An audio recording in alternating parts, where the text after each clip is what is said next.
नमस्कार मित्रों, doctor Ramesh Kalia YouTube channel में आप सौनु हार्दिक स्वागत करूँ छूं। આજે सूर्यवंशનો સ્થાપક શેરશાહ સૂરીની સિદ્ધિના અનુસંધાને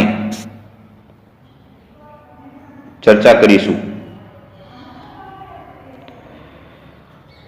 આમ જોઈએ તો सूर्यवंशનો શાસક શેરશાહ રહેલો હતો તે મૂળ અફઘાનિસ્તાનનો વતની હતો અને તેનું મૂળ નામ ફરીદ હતું। તે બાલ્યકાળથી દીર્ઘદ્રષ્ટિ ધરાવનાર અને એક સારા સેનાપતિ તરીકેના લક્ષણો ધરાવતો હતો। આ શેરશાહનો જન્મ ઈસવીસન 1472 ખાતે થયો હતો। શેરશાહના પિતા હસન ખાન કે જેઓ જોનપુર રાજ્ય અંતર્ગત આવનાર સાસારામના તે જમીનદાર રહેલા હતા। તેના કારણે આ ફરીદ ખાન એટલે કે શેરશાહ રહેલો છે તેને વહીવટના અનુસંધાને કિશોરાવસ્થાથી સારા વિચારોનું સિંચન થયું હતું। આ ફરીદ ખાને એક વખત શેરને એક તલવારનો ઘા મારી અને તેનો શિકાર કર્યો હોવાથી તેની આવી બહાદુરીથી પ્રસન્ન થઈ અને બિહારના અફઘાન શાસક મુહમ્મદ ખાં લોહાનીએ ફરીદ ખાનને શેર ખાનું બિરુદ કે ઉપાધિ આપી હતી અને આ શેરખાન પોતે એક શક્તિશાળી સારા સેનાપતિ જેવા લક્ષણો ધરાવતો હોવાના કારણે તે પોતે દિલ્હીના શાસક બનવા માટે તે સ્વપ્ન જોઈ રહ્યો હતો। આમ શેરશાહે ઈસવીસન 1497 સહરામ સાથે વહીવટની કારકિર્દીની શરૂઆત કરી હતી અને તે વહીવટની કારકિર્દીની શરૂઆત કરી ત્યારબાદ તેણે ઈસવીસન 1528 દક્ષિણ બિહારના ગવર્નર એટલે કે જે પ્રાંતનો જે સુબો રહેલો હોય છે તે સુબા તરીકે તેની નિયુક્તિ કરવામાં આવી હતી અને એક પછી એક જ્યારે લશ્કરી સિદ્ધિઓ હાંસલ કરતો જાય છે ત્યારે તેને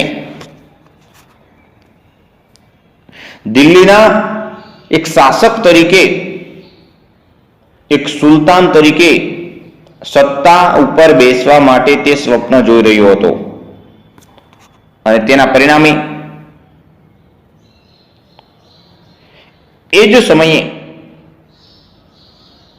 ભારતમાં મુગલ વંશના શાસક તરીકે હુમાયુની સત્તા રહેલી હતી। પરિણામ સ્વરૂપે હુમાયુની પાસેથી સત્તા ઝૂંટવી લેવા માટે તેણે ઈસવીસન 1539 ચૌસા ખાતે યુદ્ધ કર્યું અને તે યુદ્ધમાં શેરશાહનો વિજય થવાના કારણે હુમાયુએ પોતાનો જીવ બચાવી અને તે યુદ્ધ મેદાન છોડીને જતો રહ્યો હતો અને આ ચૌસાના યુદ્ધમાં વિજય પ્રાપ્ત કર્યા બાદ ફરીદ ખાને સુલતાન ઉલ આદિલ શેરશાહ નામ ધારણ કર્યું હતું અને ત્યારબાદ કનોજના યુદ્ધમાં હુમાયુને પરાજિત કર્યા બાદ ભારતના ઇતિહાસમાં ઈસવીસન 1540 થી ઈસવીસન 1555 સુધીનો ઇતિહાસ ભારતમાં સૂરી વંશ તરીકે ઓળખવામાં આવે છે. જોકે આમાંથી કોમ્પિટિટિવ એક્ઝામમાં ઘણી વખત પ્રશ્નો પૂછાયેલા છે કે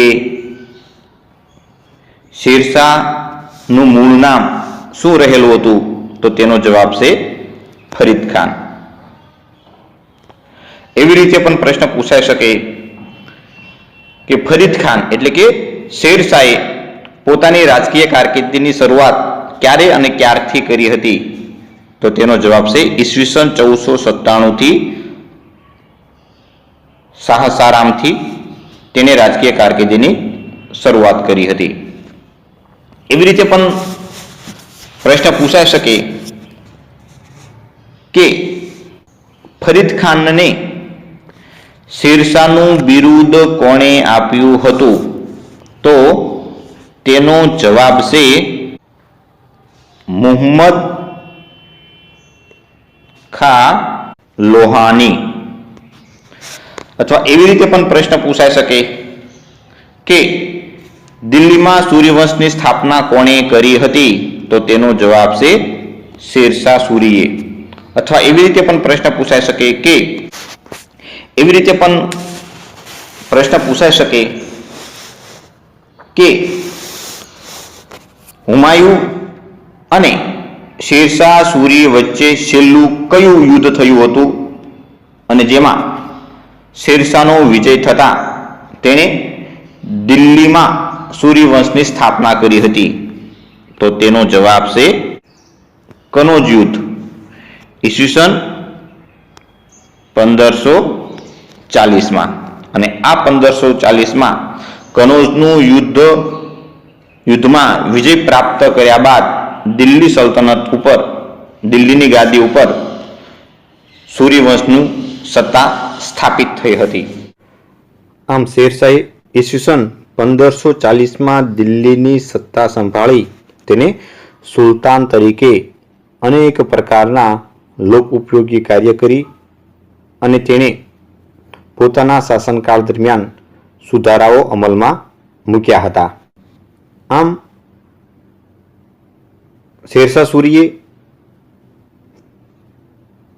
પોતાના શાસનકાળ દરમિયાન જે સુધારાઓ દાખલ કર્યા તેમાં મહેસૂલી ક્ષેત્રના સુધારા ખૂબ મહત્વના ગણવામાં આવે છે.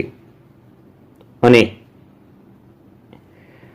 આ શેરશાહ સૂરીએ પોતાના સમયમાં રાજ્યની આવકનું જો મુખ્ય કોઈ સાધન હોય તો તે હતું જમીન મહેસૂલ. અને તેના શાસનકાળ દરમિયાન મહેસૂલ પ્રધાન તરીકે ટોડરમલનું યોગદાન ખૂબ મહત્વનું ગણવામાં આવે છે. આ ટોડરમલે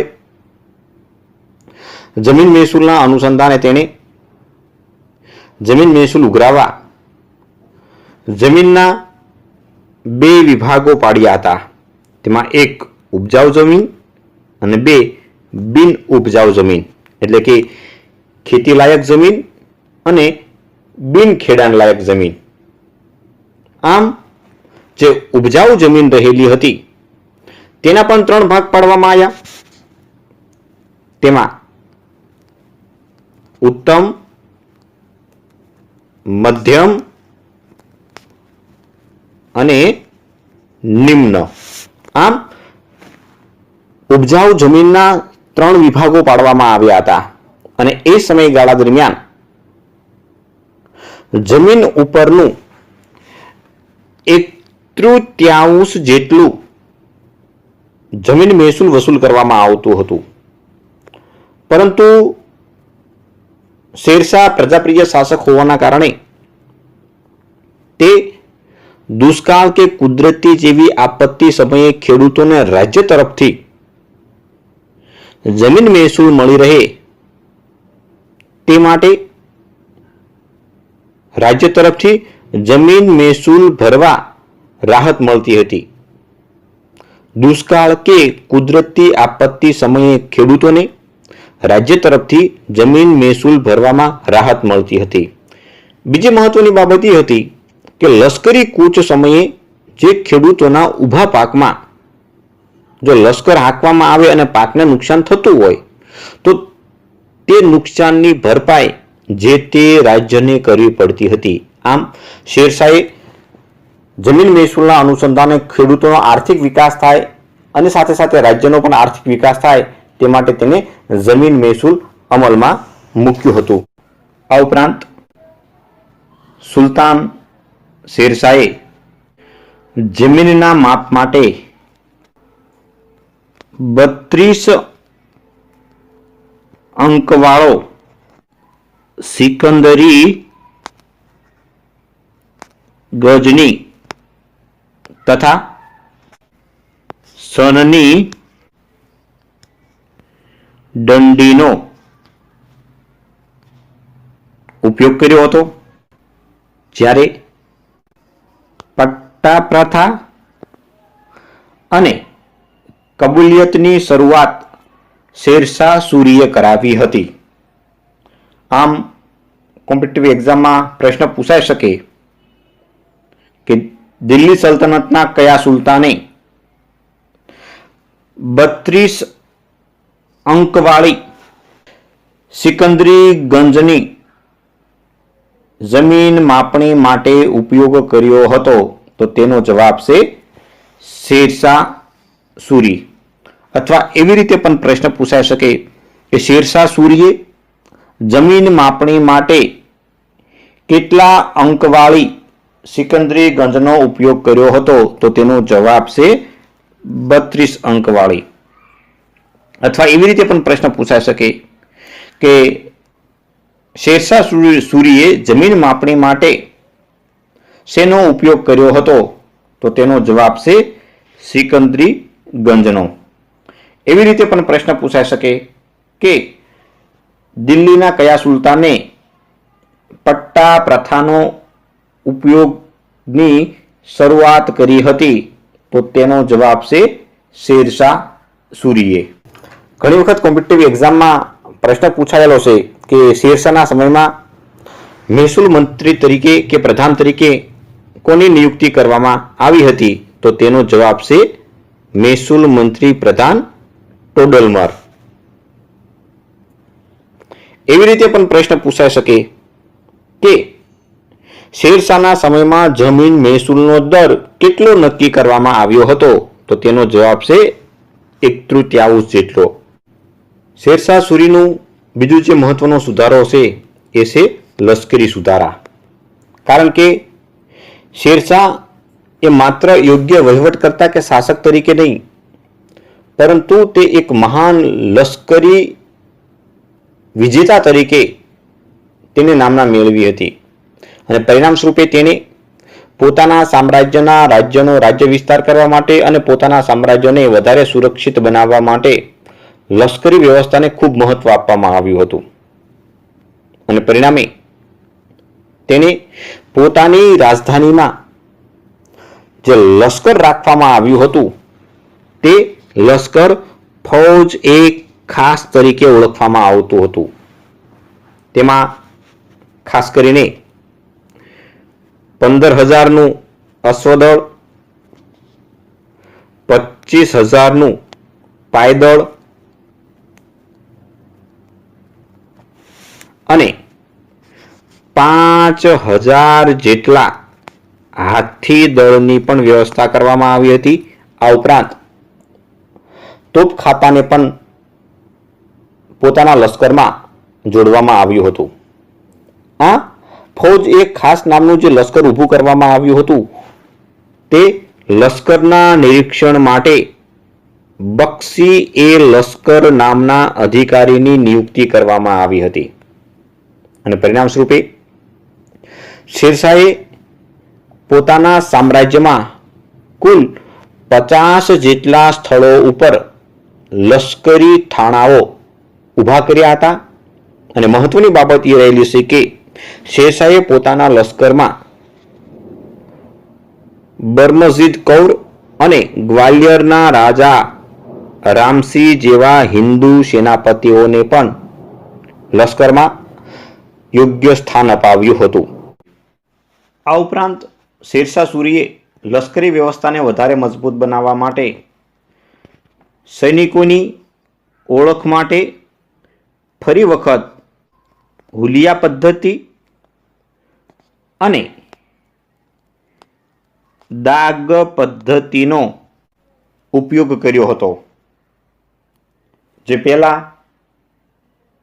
અલાઉદ્દીન ખલજીએ હુલિયા પ્રથા કે હુલિયા પદ્ધતિ અને દાગ પદ્ધતિની શરૂઆત કરી હતી. તો ઘણી વખત કોમ્પિટિટિવ એક્ઝામમાં પૂછાઈ શકે કે સૂરી વંશમાં કયા શાસકે હુલિયા પ્રથાની શરૂઆત કરી હતી? તો તેનો જવાબ છે શેરશાહ સૂરીએ. અથવા એવી રીતે પણ પ્રશ્ન પૂછી શકે કે નીચેનામાંથી કયા સુલતાને ફરી વખત દાગ પદ્ધતિની શરૂઆત કરી હતી? તો તેનો જવાબ છે શેરશાહ સૂરી. કે શેરશાહે પોતાની લશ્કરી નીતિ માટે રાજધાનીમાં કયા નામે લશ્કરનું નિર્માણ કર્યું હતું? તો તેનો જવાબ છે ફૌજ-એ-ખાસ. એવી રીતે પણ પ્રશ્ન પૂછાઈ શકે કે શેરશાહે પોતાના રાજધાનીમાં જે ફૌજ-એ-ખાસ નામનું જે લશ્કરનું નિર્માણ કર્યું હતું તેના નિરીક્ષણ કરનાર અધિકારી કયા નામે ઓળખાતો હતો? તો તેનો જવાબ છે બક્ષી-એ-લશ્કર. એવી રીતે પણ પ્રશ્ન પૂછાઈ શકે કે શેરશાહના લશ્કરમાં કયા બે હિન્દુ સેનાપતિઓ મહત્વનું સ્થાન ધરાવતા હતા? તો તેનો જવાબ છે બર્મજીદ કૌર અને ગ્વાલિયરના રાજા રામસિંહ. એવી રીતે પણ પ્રશ્ન પૂછાઈ શકે કે શેરશાહે પોતાના સામ્રાજ્યમાં કુલ કેટલા સ્થળો ઉપર લશ્કરી થાણા સ્થાપિત કર્યા હતા? તો તેનો જવાબ છે 50 લશ્કરી થાણાઓ. આમ શેરશાહે પોતાના સામ્રાજ્યને વધારે મજબૂત બનાવ્યા બાદ તેને લશ્કરી વ્યવસ્થાની સાથે સાથે પોલીસ વ્યવસ્થાને પણ મહત્વ આપ્યું હતું. કારણ કે શેરશાહે આંતરિક શાંતિ અને સલામતી સ્થાપિત કરવા માટે તેને પોલીસ વ્યવસ્થાને મજબૂત બનાવી હતી. અને તેમાં ખાસ કરીને શેરશાહે પોતાના સામ્રાજ્યમાં ચોરી, લૂંટફાટ અને ખૂન જેવા જે બનાવો બનતા હતા તે બનાવોને રોકવા માટે તેને ગ્રામ્ય, તાલુકા અને જિલ્લા એમ સ્ટેપ બાય સ્ટેપ પોલીસ વ્યવસ્થાની કે પોલીસ અધિકારીઓની નિયુક્તિ કરવામાં આવી હતી. તેમાં ખાસ કરીને ગ્રામ્ય પોલીસ અધિકારી તરીકે જે ફરજ બજાવતો હતો તે મુકાદમ તરીકે ઓળખાતો હતો. અને આ મુકાદમની જવાબદારી ગ્રામ્ય વિસ્તારોમાં શાંતિ અને સલામતી સ્થાપિત કરવાની હતી. કારણ કે શેરશાહ પોતે એક પોલીસ વ્યવસ્થાના અનુસંધાને ખૂબ જ કઠોર અને નિર્દય રહેલો હતો. અને પોતે હત્યા કરનાર કે ખૂની વ્યક્તિ પકડાય નહીં તો તેની સજા એ મુકાદમને કરવામાં આવતી હતી. અને પરિણામ સ્વરૂપે જે મુકાદમ જે રહેલો છે તે કોઈ પણ સંજોગોમાં ગમે તેવી મુશ્કેલીમાં તે ગુનેગારને પકડવા માટે સખ્તાઈ અપનાવતો હતો. પરિણામ સ્વરૂપે ગુનેગારની જે પ્રવૃત્તિ રહેલી છે એ ધીમે ધીમે કરતા ઓછી થવા લાગી હતી. આ ઉપરાંત તાલુકા પોલીસ અધિકારી સિકદાર તરીકે ઓળખાતો હતો, જ્યારે જિલ્લા પોલીસ વડા અધિકારી તરીકે સિકદારા નામે ઉચ્ચ પોલીસ અધિકારીની નિયુક્તિ કરવામાં આવી હતી. અને શાંતિ અને સલામતીના અનુસંધાને પણ ઇતિહાસમાં એ જે નોંધ કરવામાં આવી છે કે એક સમયે બે ગામની સરહદ ઉપર હત્યા કરાયેલી લાશ મળી અને ગામનો કોઈ મુકાદમ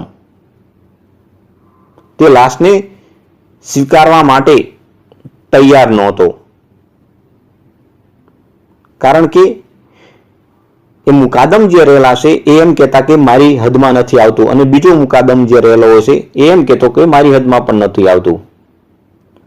અને ત્યારબાદ થોડાક દિવસો બાદ જે સ્થળ ઉપરથી લાશ મળી હતી તે જ સ્થળ ઉપર એક વૃક્ષને કાપી નાખવામાં આવ્યું.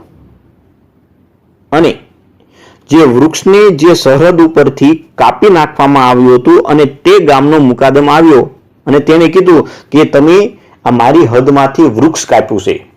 અને ત્યારે શેરશાહે જે સમયે જે મુકાદમ હત્યા કરેલી લાશને પોતાના વિસ્તાર કે પોતાની સરહદ તરીકે સ્વીકારવા નહોતો માંગતો, ત્યારે એક વૃક્ષ કાપવાની જે ઘટના ઘટી અને ત્યારે જે મુકાદમ આવ્યો ત્યારે એ જ મુકાદમને કડકમાં કડક સજા કરવામાં આવી હતી.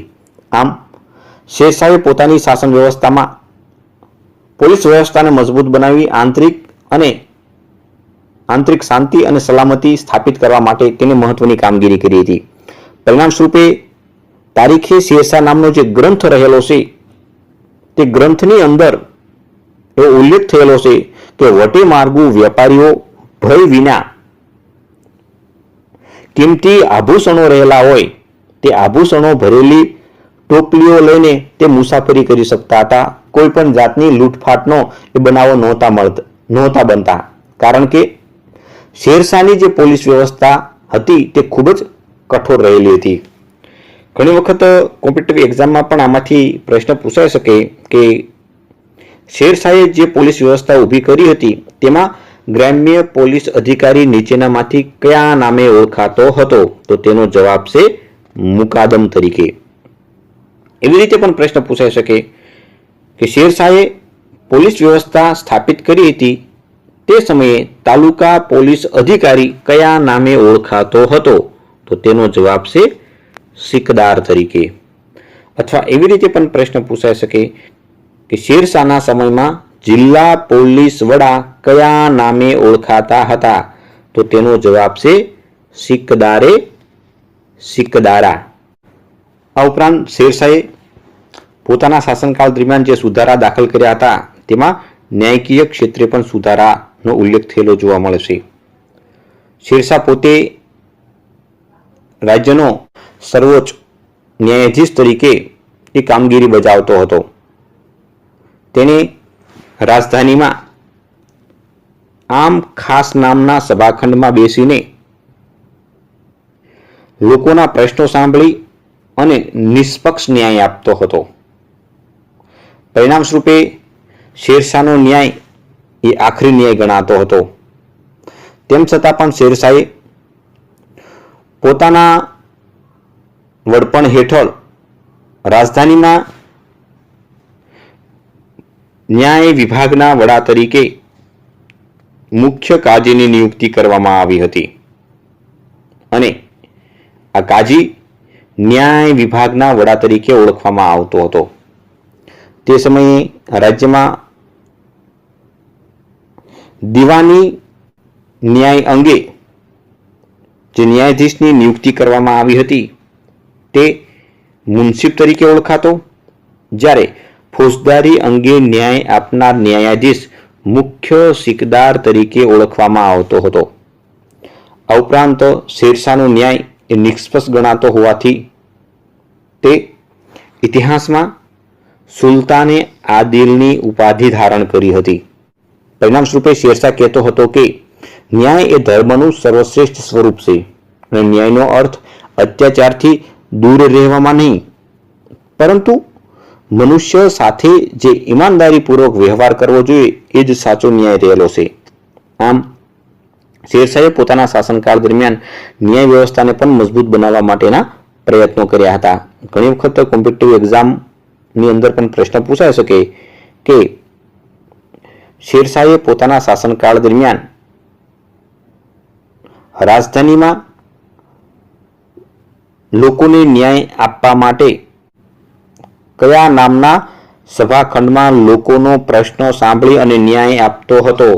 તો તેનો જવાબ છે આમ ખાસ.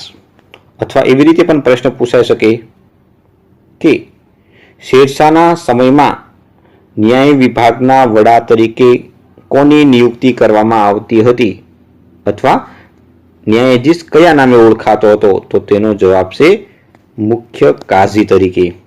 એવી રીતે પણ પ્રશ્ન પૂછાઈ શકે કે શેરશાહના સમયમાં દીવાની મેટરના અનુસંધાને જે ન્યાય આપતો તે કયા નામે ઓળખાતો હતો? તો તેનો જવાબ છે મુનસિફ.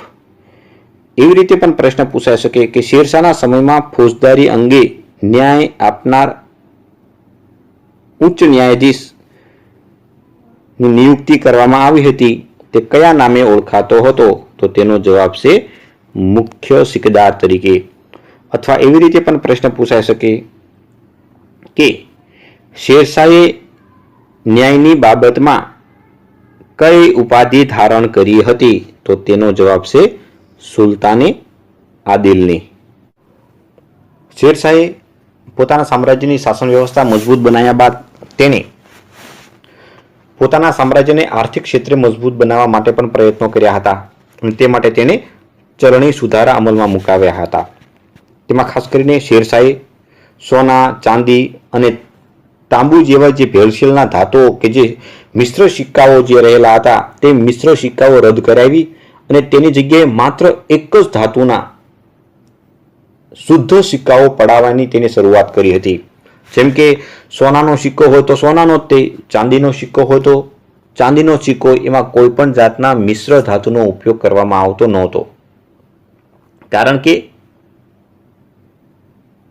મિશ્ર ધાતુનો ઉપયોગ ન થવાના કારણે છેતરપિંડીનું પ્રમાણ ધીમે ધીમે કરતા ઘટવા લાગ્યું હતું અને પરિણામ સ્વરૂપે શેરશાહે તેના સમયગાળા દરમિયાન જે ચાંદીનો સિક્કો ચલણમાં મૂક્યો હતો તે ટંકા તરીકે ઓળખવામાં આવતો હતો અને આ ચાંદીનો સિક્કો જે ચલણમાં મૂકવામાં આવ્યો હતો તેનો વજન 11.66 ગ્રામ રહેલો હતો અને આ ટંકા નામનો સિક્કો અકબરના સમયમાં દામ તરીકે ઓળખવામાં આવતો હતો. આ ચાંદીનો સિક્કો શેરશાહે જે ટંકા તરીકે ચલણમાં મૂક્યો હતો તે ઈસવીસન 1835 સુધી એટલે કે અંગ્રેજોના શાસનકાળ સુધી આ ચાંદીનો જે ટંકા નામનો જે સિક્કો રહેલો હતો તે ચલણમાં રહ્યો હતો. આ ઉપરાંત શેરશાહના સમયમાં સોનાનો સિક્કો અશરીફ તરીકે ઓળખાતો હતો જેનું મૂલ્ય ખૂબ જ ઊંચું આંકવામાં આવતું હતું અને પરિણામ સ્વરૂપે શેરશાહના સમયમાં ચાંદી અને સોનાના જે સિક્કાઓ અમલમાં મૂકવામાં આવ્યા હતા તેના પરિણામ સ્વરૂપે આ સિક્કાઓનું મૂલ્ય દિન પ્રતિદિન ચલણી નાણાં તરીકે ખૂબ જ પ્રશંસક ગણવામાં આવતું હતું.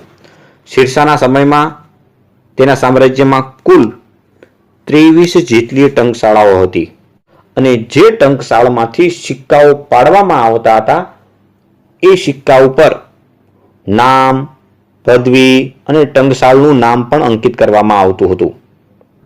આ ઉપરાંત શેરશાહના સમયમાં જે સિક્કાઓ અંકિત કરવામાં આવતા હતા તે સિક્કાઓ અરબી, ફારસી અને દેવનાગરી જેવી ભાષાઓનો ઉપયોગ કરવામાં આવતો હતો.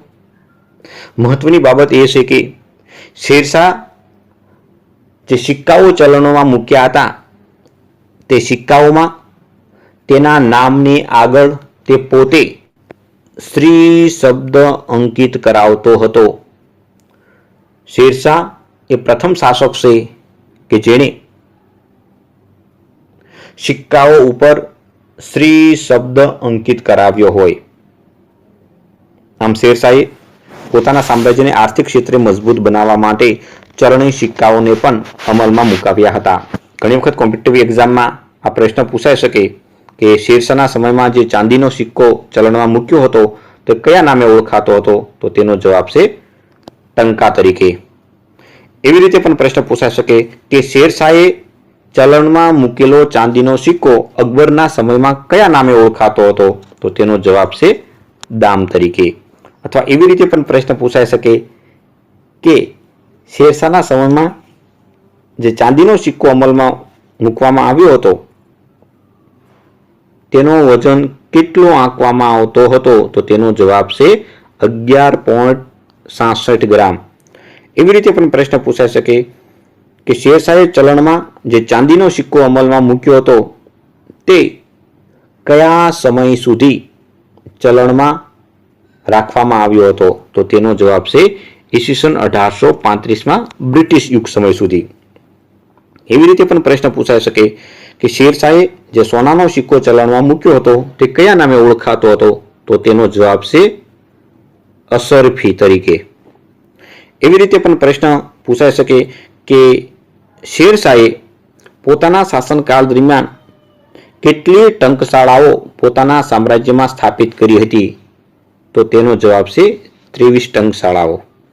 એવી રીતે પણ પ્રશ્ન પૂછાઈ શકે કે શેરશાહે જે સિક્કાઓ પડાવતો હતો તે સિક્કાઓ ઉપર પોતાના નામ આગળ કયો શબ્દ અંકિત કરાવતો હતો? તો તેનો જવાબ છે શ્રી શબ્દ. એવી રીતે પણ પ્રશ્ન પૂછાઈ શકે કે શેરશાહ પોતાના સમયમાં જે ચલણી નાણાંના સિક્કાઓ પડાવતો હતો તેમાં નીચેનામાંથી કઈ લિપિનો ઉપયોગ કરવામાં નહોતો આવતો? એવી રીતે પણ પ્રશ્ન પૂછાઈ શકે. તો ઓપ્શન હોઈ શકે કે અરબી, ફારસી અને દેવનાગરી સિવાયની જે આવતું હોય તો એનો જવાબ આવી શકે છે. આમ શેરશાહે પોતાની આર્થિક સ્થિતિને વધારે મજબૂત બનાવવા માટે ચલણી સુધારા ક્ષેત્રે અમલમાં મૂક્યા હતા. આ ઉપરાંત શેરશાહે પોતાના સામ્રાજ્યને વધારે મજબૂત બનાવવા માટે તેને રસ્તાઓનું નિર્માણ કરાવ્યું હતું. કારણ કે શેરશાહ રાજ્યની પ્રજાને એક જગ્યાએથી બીજી જગ્યાએ ઝડપી સરળતાથી જવા માટે, વ્યાપારને ઉત્તેજન આપવા માટે કે વિદ્રોહી સામે કડક પગલાં ભરવા માટે લશ્કરને એક જગ્યાએથી બીજી જગ્યાએ લઈ જવા માટે તેણે પોતાના શાસનકાળ દરમિયાન મુખ્ય 4 ધોરી માર્ગોનું નિર્માણ કરાવ્યું હતું. તેમાં સૌથી મોટો જે વિખ્યાત હતો તે છે બંગાળના સોનાર ગામથી લાહોર સુધીનો એ રસ્તો રહેલો હતો અને આ રસ્તો આગ્રા, દિલ્હી અને લાહોર થઈ સિંધુ નદીના કિનારા સુધી જતો હતો. આ રસ્તો સડકે આઝમ તરીકે ઓળખવામાં આવતો હતો અને આજે આ રસ્તો ગ્રાન્ડ ટ્રંક રોડ તરીકે ઓળખવામાં આવે છે. બીજો રસ્તો રહેલો હતો આગ્રાથી બુરહાનપુર અને ત્રીજો રસ્તો હતો આગ્રાથી ચિત્તોડ અને ચોથો રસ્તો રહેલો હતો લાહોરથી મુલતાન સુધીનો. આમ શેરશાહે વ્યાપારની દ્રષ્ટિએ લોકોને એક જગ્યાએથી બીજી જગ્યાએ જવા માટે કે લશ્કરને ઝડપી પહોંચાડવા માટે 4 મુખ્ય ધોરી માર્ગોનું નિર્માણ કરાવ્યું હતું. ઘણી વખત કોમ્પિટિટિવ એક્ઝામમાં આ પ્રશ્ન પૂછાયેલો છે કે શેરશાહે પોતાના સમયમાં જે મુખ્ય 4 ધોરી માર્ગો બંધાવ્યા હતા તેમાં સૌથી મોટી સડક કઈ રહેલી હતી? તો તેનો જવાબ છે સડકે આઝમ. એવી રીતે પણ પ્રશ્ન પૂછાઈ શકે કે શેરશાહે નિર્માણ કરેલ સડકે આઝમ આજે કયા નામે ઓળખવામાં આવે છે? તો તેનો જવાબ છે ગ્રાન્ડ ટ્રંક રોડ તરીકે ઓળખવામાં આવે છે. એવી રીતે પણ પ્રશ્ન પૂછાઈ શકે કે શેરશાહે લશ્કરી, વ્યાપારી અને વિદ્રોહનું દમન કરવા માટે કેટલા ધોરી માર્ગોનું નિર્માણ કરાવ્યું હતું? તો તેનો જવાબ છે 4 ધોરી માર્ગોનું. આ ઉપરાંત શેરશાહે પોતાના સુધારામાં આરામ ગૃહોનું પણ બાંધકામ કરાવ્યું હતું. તેમાં ખાસ કરીને શેરશાહે મુસાફરોની સગવડતા માટે તેણે રસ્તાની બંને બાજુ નારાપતિ અને આંબાના વૃક્ષોનું વાવેતર કરાવ્યું હતું. અને આ ઉપરાંત શેરશાહે પોતાના શાસનકાળ દરમિયાન મુખ્ય રસ્તાઓ ઉપર 6 કિલોમીટરના અંતરે આરામ ગૃહોનું બાંધકામ કરાવ્યું હતું. આ આરામ ગૃહો સરાય તરીકે પણ ઓળખવામાં આવતા હતા અને મુસાફર ખાના તરીકે પણ ઓળખવામાં આવતા હતા. આમ શેરશાહે 600 કિલોમીટરના અંતરે કુલ 1700 જેટલા આરામ ગૃહોનું નિર્માણ કરાવ્યું હતું. આ આરામ ગૃહોમાં જે લોકો આરામ કરવા માટે આવતા હોય તેમને ગરમ અને ઠંડા પાણીની વ્યવસ્થા કરવામાં આવતી હતી, ખાવાની વ્યવસ્થા કરવામાં આવતી હતી. આ ઉપરાંત આ આરામ ગૃહો જે રહેલા હતા તે આરામ ગૃહોના નિભાવ માટે આજુબાજુની જે જમીનો રહેલી હતી તે જમીનો પણ દાનમાં આપવામાં આવતી હતી. આ ઉપરાંત શેરશાહે આરામ ગૃહોની સાથે સાથે ડાક ચોકીઓનું પણ નિર્માણ કરાવ્યું હતું. કારણ કે આ ડાક ચોકી એટલે આજની ટપાલ વ્યવસ્થા. કારણ કે શેરશાહ જે રહેલો છે તેને આરામ ગૃહમાં જે ડાક ચોકીનું જે વ્યવસ્થા કરવામાં આવી હતી તે માટે તેને બે ઘોડાઓ ફરજિયાત રાખવા પડતા હતા અને તેમાં ખાસ કરીને એક જગ્યાએથી બીજી જગ્યાએ સંદેશાને ઝડપી પહોંચાડવા માટે આ ડાક ચોકીનું નિર્માણ કરવામાં આવ્યું હતું. ઘણી વખત કોમ્પિટિટિવ એક્ઝામમાં પ્રશ્ન પૂછાઈ શકે કે શેરશાહે પોતાના સામ્રાજ્યમાં મુખ્ય રસ્તાઓ ઉપર કયા બે ફળફળાદી વૃક્ષોનું નિર્માણ કરાવ્યું હતું? તો તેનો જવાબ છે નારાપત્તી અને આંબાનું. એવી રીતે પણ પ્રશ્ન પૂછાઈ શકે કે શેરશાહે પોતાના શાસનકાળ દરમિયાન જે મુખ્ય રસ્તાઓનું નિર્માણ કરાવ્યું હતું તે મુખ્ય રસ્તાઓ ઉપર કેટલા અંતરે આરામ ગૃહોનું નિર્માણ કરાવ્યું હતું? તો તેનો જવાબ છે 6 કિલોમીટરના અંતરે. અથવા એવી રીતે પણ પ્રશ્ન પૂછાઈ શકે કે શેરશાહે જે આરામ ગૃહોનું બાંધકામ કરાવ્યું હતું તે નીચેનામાંથી કયા નામે ઓળખવામાં આવે છે? તો તેનો જવાબ છે સરાય અથવા મુસાફરખાના તરીકે. એવી રીતે પણ પ્રશ્ન પૂછાઈ શકે કે શેરશાહે સંદેશા વ્યવહાર માટે જે ટપાલ વ્યવસ્થા કરવામાં આવી હતી તે કયા નામે ઓળખવામાં આવે છે? તો તેનો જવાબ છે ડાક ચોકી તરીકે. આમ શેરશાહ સૂરીએ લોક ઉપયોગી કાર્ય કરવા માટે જે વિવિધ પ્રકારના જે સુધારાઓ અમલમાં મૂક્યા હતા કે જે લોક ઉપયોગી કાર્ય માટે ખૂબ જ મહત્વના ગણવામાં આવે છે. આ ઉપરાંત શેરશાહ સૂરીએ પોતાની શાસન વ્યવસ્થાને સુદૃઢ બનાવવા માટે તેના પણ અલગ અલગ વિભાગોની અંદર વિભાજિત કર્યા હતા. તેમાં સૌથી પહેલા સર્વસત્તાધીશ તરીકે એ સુલતાનનું સ્થાન ખૂબ મહત્વનું રહેલું હતું અને આ સુલતાન વહીવટમાં કેન્દ્રીય સત્તાની સ્થાને સર્વોચ્ચ સત્તાધીશ તરીકે તે સત્તા સંભાળતો હતો. તેની જવાબદારી મુખ્ય રીતે રાજ્યના અમલદારોની નિમણૂક કરવી, બદલી કરવી, બઢતી કરવી કે બરતરફ કરવાની સંપૂર્ણ જવાબદારી સુલતાનની હતી. આ ઉપરાંત આખરી ન્યાય પણ સુલતાનનો ગણવામાં આવતો હતો. બીજી મહત્વની બાબત એ છે કે શેરશાહ સૂરીએ પોતાની શાસન વ્યવસ્થામાં વધારે સરળતા લાવવા માટે તેણે દિવાન એ વજીરાત નામના ખાતાની શરૂઆત કરી હતી, જેનો ઉપલો અધિકારી વઝીર તરીકે ઓળખવામાં આવતો હતો, જેની જવાબદારી રાજ્યમાં મહેસૂલ અને નાણાં ખાતા સંભાળવાની રહેલી હતી.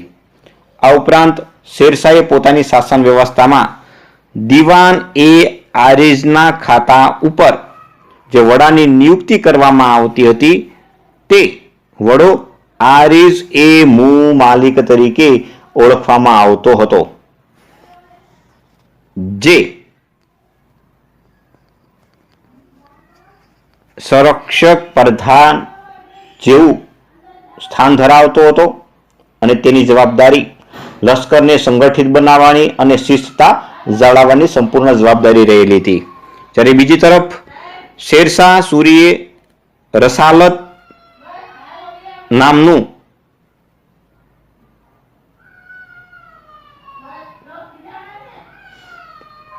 નામના અધિકારીની નિયુક્તિ કરી હતી, જે હાલ વિદેશ પ્રધાન જેવું સ્થાન ધરાવતો હતો. આ ઉપરાંત શેરશાહ સૂરીએ પોતાની શાસન વ્યવસ્થામાં કોઈ પણ જાતના અનિચ્છનીય ઘટના ન ઘટે તે માટે ગુપ્ત વિભાગની પણ રચના કરવામાં આવી હતી અને તેના વડા તરીકે બરીદ એ મુમાલિક નામના અધિકારીની નિયુક્તિ કરવામાં આવતી હતી. ઘણી વખત કોમ્પિટિટિવ એક્ઝામમાં પ્રશ્ન પૂછાઈ શકે, દિવાન એ વઝીરાત ખાતાનો વડો કયા નામે ઓળખાતો હતો? તો તેનો જવાબ છે વઝીર. એવી રીતે પણ પ્રશ્ન પૂછાઈ શકે કે શેરશાહ સૂરીના સમયમાં દિવાન એ આરિઝ ખાતાનો વડો કયા નામે ઓળખાતો હતો? તો તેનો જવાબ છે આરિઝ એ મુમાલિક. અથવા એવી રીતે પણ પ્રશ્ન પૂછાઈ શકે કે શેરશાહ સૂરીના સમયમાં ગુપ્ત વિભાગનો વડો કયા નામે ઓળખાતો હતો? તો તેનો જવાબ છે બરીદ એ મુમાલિક. આમ શેરશાહ સૂરીએ પોતાના શાસનકાળ દરમિયાન મહેસૂલી, લશ્કરી અને લોક ઉપયોગી કાર્ય દ્વારા તેને અનેક સિદ્ધિઓ હાંસલ કરી હતી અને તેમાં ખાસ કરીને તેની લશ્કરી સિદ્ધિમાં ઈસવીસન 1544માં જ્યારે જોધપુરના શાસક માલદેવ સામે યુદ્ધ થયું અને તે યુદ્ધમાં મહા મુશ્કેલીથી એ યુદ્ધ જીત્યો હતો અને અંતે આ યુદ્ધના અનુસંધાને તેને સ્વીકાર્યું હતું કે હું એક મુઠ્ઠીભર બાજરા માટે હિન્દુસ્તાનનું સામ્રાજ્ય લગભગ ગુમાવી બેઠો હોત. અને ત્યારબાદ શેરશાહે ઈસવીસન 1545માં કાલિંજરના યુદ્ધમાં તે ઉક્કા નામનું તોપ ચલાવતા ગોળાનો વિસ્ફોટ થવાથી શેરશાહનું મૃત્યુ થયું હતું અને આમ શેરશાહે ઈસવીસન 1540 થી ઈસવીસન 1545 સુધી તેને શાસન ભોગવ્યું હતું. ઘણી વખત કોમ્પિટિટિવ એક્ઝામમાં પૂછાઈ શકે કે શેરશાહ સૂરીએ કયા રાજ્ય સામે યુદ્ધ જાહેર કરતા એને સ્વીકાર્યું હતું કે હું એક મુઠ્ઠીભર બાજરા માટે હિન્દુસ્તાનનું સામ્રાજ્ય લગભગ ગુમાવી બેઠો હોત? તો તેનો જવાબ છે જોધપુર યુદ્ધ. એવી રીતે પણ પ્રશ્ન પૂછાઈ શકે કે શેરશાહે છેલ્લું યુદ્ધ કયા રાજ્ય સામે કર્યું હતું? તો તેનો જવાબ છે બુંદેલખંડ સામે અને તે હતું કાલિંજરનું યુદ્ધ ઈસવીસન 1545માં.